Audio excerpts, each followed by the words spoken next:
গ্যাসের অবস্থা সিরিয়াস। আমাদের পুরো ইন্ডিয়াতে গ্যাসের অবস্থা খুব সিরিয়াস হয়েছে।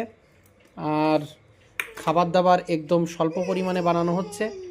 এই যে কালকে মাছের ডিম ভাজা করেছিল টুম্পা, সে মাছের ডিম, এটা হচ্ছে গোল আলু কই মাছ দিয়ে, এটাও কালকের সবজি, কারণ কালকে রান্না করা হয়েছিল। আর এটা হচ্ছে চিকেন, আজকে করেছে, চিকেন করেছে, সাথে রয়েছে সাদা ভাত, আর রয়েছে পোলাও, আর রয়েছে এটা পোলাও।